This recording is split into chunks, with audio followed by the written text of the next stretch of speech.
नमस्कार दोस्तों। जैसे कि हम बात करते आ रहे हैं सेहत के ऊपर कि कब खाएं, क्या खाएं, कैसे खाएं, कितना खाएं। क्योंकि कॉमनली क्लीन जो हमारे पेशेंट आता है तो हर कोई पूछता है अमीर हो चाहे गरीब हो।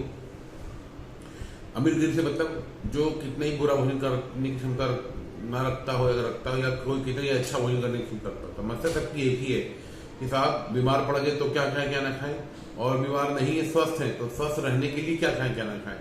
तो भाई हमारा हमेशा से कहना होता है आप कुछ भी खाएं, जो पचे वो अमृत, जो ना पचे वो जहर। तो क्या खाएं और क्या खाएं क्या ना खाएं वो तो बात की बात है।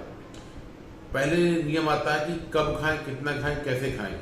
उसके बाद क्या के बारे में सोचें आखिरी में, क्योंकि देश काल पात्र के हिसाब से भोजन सबको बदलता रहता है। एक क्या खाना चाहिए क्या नहीं खाना चाहिए ये रूल किसी के ऊपर हार्ड एंड फास्ट नहीं ऐड किया जा सकता। सबसे अच्छा रहता है कि आप पहले अपने भोजन के तरीकों को, नियम को, कानून को, जो कायदा होता है उसको सुधारें। शैली को बोलते हैं, जो भोजन शैली को सुधारें, उसका कुछ भी करो सब बचेगा आपका।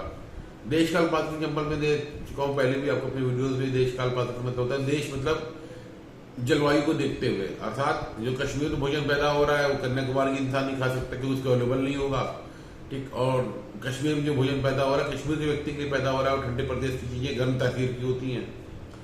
ठीक, और देश के हिसाब से ये हो गया। काल मतलब समय के हिसाब से जो फल गर्मियों में पैदा होता है गर्मियों में फायदा करता है, सर्दियों में नुकसान कर जाएगा, क्योंकि गर्मियों में पैदा होने वाले फल की तासीर ठंडी होती है।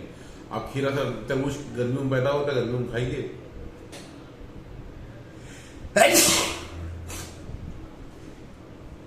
आपको नुकसान नहीं करेगा। लेकिन वहीं जब आप गर्म तासीर की फल मतलब कि आप ड्राई फ्रूट की बात करें जो कि सर्दियों में पैदा होता है, ठंडी जगह पैदा होता है, और आप गर्मियों में खाएंगे तो आपको नुकसान कर जाएगा क्योंकि उसकी तासीर गर्म होती है। तो देश काल पात्र के हिसाब से पात्र भी यहाँ पे आ जाता है कि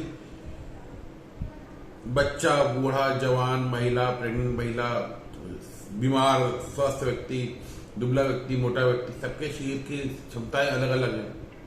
तो देश काल पात्र के हिसाब से भोजन बदलता रहता है। उसके ऊपर तो बहुत लंबा डिस्कशन हो सकता है और कोई कर भी सकता, कोई रूल बना भी सकता, बनाना भी नहीं चाहिए मेरे हिसाब से। तो हम बात कर चुके हैं पहले अपने वीडियो में, दूसरे वीडियो में बात कर चुके हैं कि भोजन कितना करना चाहिए, भोजन के हिसाब से करना चाहिए। जैसे मैंने समझाया है आप लोगों को कि भोजन ठोस आहार, जो भोजन का जो ठोस आहार का पार्ट होता है उसकी तौल के हिसाब से खाना खाना चाहिए। मतलब घर की 2 रोटी हमारी होती है 20 ग्राम की, अगर होती है 30 ग्राम की, अगर होती है 20 से 30 ग्राम की, तो 2 रोटी खाते हैं घर में तो 60 ग्राम भोजन कर रहे होते हैं, गेहूं लेते हैं। और जब पार्टी में जाते हैं और नान रोटी, मिस्सी रोटी खाते हैं, होटल वाले जो खाना होता है तंदूरी वाला, तो भी हम 2 रोटी खा के आते, कहते हैं हम साथ 2 रोटी खाएंगे, लेकिन उसका वजन होता है 50 ग्राम। तो आप 100 ग्राम भोजन करके आते हैं, गेहूं खा के आते हैं, तो मोटी बात घर में आपने खाया 50 ग्राम, बाहर आपने खाया 100 ग्राम। तो ये अंतर आ जाता है। आप गिनती करके भोजन नहीं करेंगे, आप वजन के हिसाब से भोजन करेंगे। भोजन के हिसाब से करेंगे, सब कुछ सही होगा। तो अभी हम लोग बात कर रहे थे कि भोजन कैसे करने के नाम पे, पहले तो हमने बात कर चुके हैं दूसरे वीडियो में कि कितना करना चाहिए, अब दूसरा आता है कब करना चाहिए। दोनों को सेपरेट नहीं कर सकते, दोनों ये कंटिन्यूटी की वीडियो आप मान सकते हैं। कितना करना चाहिए और कब करना चाहिए, दोनों का कॉम्बिनेशन होगा तब सही होगा। तो अभी हम बात करते हैं कब करना चाहिए। कब करना चाहिए की बात को जो मैं रूल समझा रहा हूँ उसके लिए मैं एग्जाम्पल लेके चलूंगा। छोटा सा एग्जाम्पल में किसी भी गाड़ी बनाने वाली कंपनी की बेइज्जती है, तारीफ नहीं कर रहा हूँ, मैं आपको एग्जाम्पल लेकर समझाना चाह रहा हूँ। मान लीजिए बहुत लो एंड की कार है, अल्टो मान लीजिए मारुति की गाड़ी है, और कोई बहुत हाई एंड की कार है, मान लीजिए कि जगुआर है या मर्सिडीज है, कोई बहुत हाई एंड की गाड़ी है। दोनों रोड पे चल रही है, ठीक, दोनों के लिए रूल्स ऑफ द रोड बराबर हैं। दोनों ने, किसी ने भी अगर दोनों ने अगर लाल बत्ती क्रॉस कर दी चौराहे की, तो पुलिस वाले भैया जो आपके चलान काटेंगे वो ये नहीं देखते हैं कि आप मारुति चल रहे हो, क्या मर्सिडीज चल रहे हो, आपकी छोटी गाड़ी है बड़ी गाड़ी है। दोनों का 1000 रुपए का चलान जो कटता है नियम से दोनों का बराबर ही कटेगा। ठीक, ये इसलिए बोल रहा हूँ जो आप रूल तोड़ते हो भोजन का भी, ठीक, क्या खाए मतलब मारुति खा रहे हो, मर्सिडीज चल रहे हो, अर्थात अमरूद खा रहे हो, है ना, कि आप कीवी खा रहे हो, महंगा फल, ठीक, चाहे आंवला सस्ता खा रहे हो, इससे फर्क नहीं पड़ता। वो बात की बात होगी, फर्क पड़ता है आपका कि आपने रूल तोड़ा। रूल तोड़ने का मतलब आपने कब खाएं, कितना खाएं, इसके गड़बड़ किया आपने, भोजन शैली गड़बड़ की तो आपके चलान कटा। चलान मतलब आप डॉक्टर के पास आए, डॉक्टर ने आपको पर्ची बना के दी, प्रिस्क्रिप्शन लिख के दी, आपसे फीस ली, फाइन भी तो भरा आपने ये, और उसके बाद दवा खरीदी, ये भी आपने फाइन भरा। तो पहले आपने रूल तोड़ा, ठीक, और आपने डॉक्टर के पास जाके फाइन भरना पड़ा। ये मोटा समझाने का तरीका है, समझाना चाह रहा हूं मैं आपको इस तरीके से। तो अब आगे बात करते हैं कब खाएं। कब खाने की बात करें तो हम लोग के भोजन में, जीवन में जो हम लोग 24 घंटे होते हैं उसमें 12 घंटे हमारे इनएक्टिव होते हैं, 12 घंटे हमारे एक्टिव होते हैं।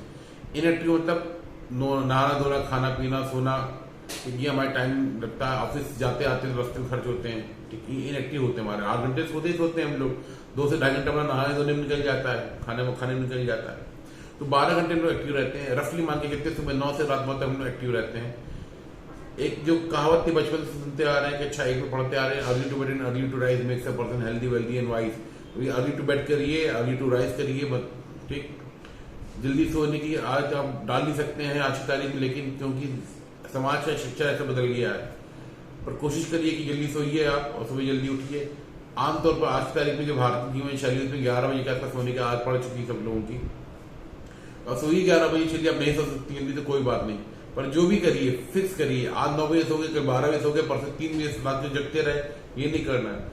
नियम है तो नियम है, सोना है रात को 11 बजे सोना है तो 11 बजे सोना है। अरे आप 2 बजे सोते हो, मान लो 2 बजे सोते हो, 2 बजे सोना है, कुछ भी हो जाए सोना है तो सोना है, ठीक। नियम बनाइए, अपना नियम पक्का कर लीजिए कि अलार्म के साथ सोने पे जाना है, अलार्म के साथ जगना है। मैं ये फिक्स नहीं कर रहा हूँ कि आपको 9 बजे सोना है, 11 बजे सोना है, ये आपकी समस्या हो सकती है, परंतु आपको अलार्म फिक्स करना पड़ेगा अपने सोने जगने का। खाने पीने का अलार्म फिक्स करना पड़ेगा कि आप मान लीजिए रात को 9 बजे 8 बजे डिनर करते हैं, तो आपको 8 बजे डिनर करना है तो डिनर करना है, उसमें इस बात नहीं चलेगा कि आज रात को 7 बजे कर लिया, कल रात को 9 बजे कर लिया, परसों पार्टी में तो रात को 2 बजे तो जगते रहे और 12 बजे डिनर किया, हमने ये नहीं चलेगा। आपको नियम फिक्स करना पड़ेगा, नियम फिक्स करोगे, नियम पे चलोगे तो सब काम बढ़िया होगा। खैर, तो मैं बात करते हैं 12 घंटे एक्टिव होते हैं हमारे, तो 12 घंटे एक्टिव है हमारे, उसमें आप 5 से 6 घंटे गैप पे 3 मील लेते हैं आप, मतलब सुबह का नाश्ता, दोपहर में लंच किया आपने और रात को डिनर किया आपने, ये 3 मील होती है, मेजर मील होती है हमारी। शाम की हाई टी गिन सकते हैं, गिनो ना गिनो बात बराबर है, गिन लो तो अच्छा, ना गिनो तो कोई फर्क नहीं पड़ता जाता उससे, ठीक है। अधिकतर लोग लेते भी नहीं है, ऑफिस वाले लोग तो पूरी दिन चाय पीते ही रहते हैं, तो उनका हाई टी तो परमानेंट चलता रहता है। तो मैं बात कर रहा था 3 मील होती है हमारी, 12 घंटे तो 3 मील लेनी, तो 5 से 6 घंटे गैप रखना होता है हमको इसके बीच में। तो अगर आप रफली लेके चले, रूल है ये, समझाने की बात है, आप इसमें आगे घंटे आगे पीछे कर सकते हैं। तो पहली मील आपने अगर ली सुबह नाश्ते की, सुबह 9 बजे अगर, तो दूसरी मील आपको दोपहर में 2 से 3 के बीच में लेनी, 5-6 घंटे गैप करना है आपको कम से कम।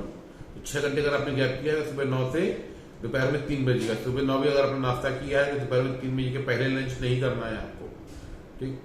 सुबह अगर 8 बजे करते हैं तो दोपहर में 2 बजे के बाद लंच करना है आपको। मोटा बात 6 घंटे कम से कम गैप होना चाहिए।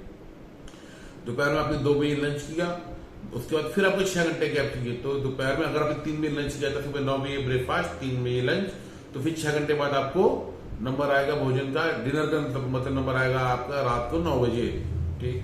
तो ये 3 मील हो गई आपकी मेजर। और टुडेज डिनर, आज रात को जो आप डिनर करेंगे, मौजूदा आज की तारीख में डिनर करेंगे, उसके बाद में आने वाले भविष्य का कल, मतलब टुमारो जिसको बोलते हैं, उस दिन जब आप नाश्ता करेंगे, इनके बीच में 12 घंटे गैप होना चाहिए, मतलब कम से कम 12 घंटे का।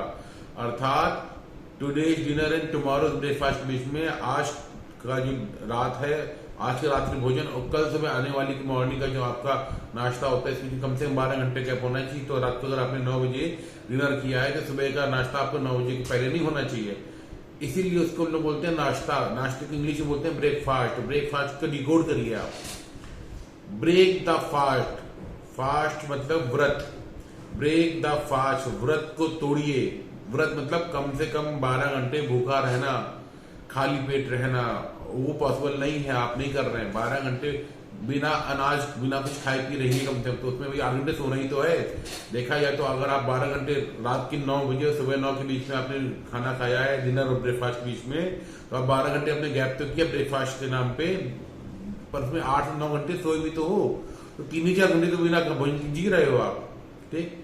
तो रात को भोजन 9 बजे, तो सुबह का भोजन 9 बजे, ये आपको टाइम टेबल अगर फिक्स करते हो तो आपका खाया पिया पचेगा, क्योंकि भोजन को पचाने 4-5 घंटे चाहिए होते हैं, जब तक भूख न लगे तब तक भोजन नहीं करना चाहिए, ठीक। तो ये हमारा समय का एक पाबंदी होगी। इसमें और आगे बात करेंगे दूसरे वीडियोस में, कि वीडियोस लंबे हो जाते हैं तो आपको भी दिक्कत आती है कि भोजन कब करना है और कितना करना है, इनका आपस में कैसे मैचिंग करेंगे। फिलहाल की अपनी बात को ये रोकता हूँ इस वीडियो में, आगे फिर बात करते हैं अगले वीडियो में। नमस्कार, बहुत बहुत धन्यवाद।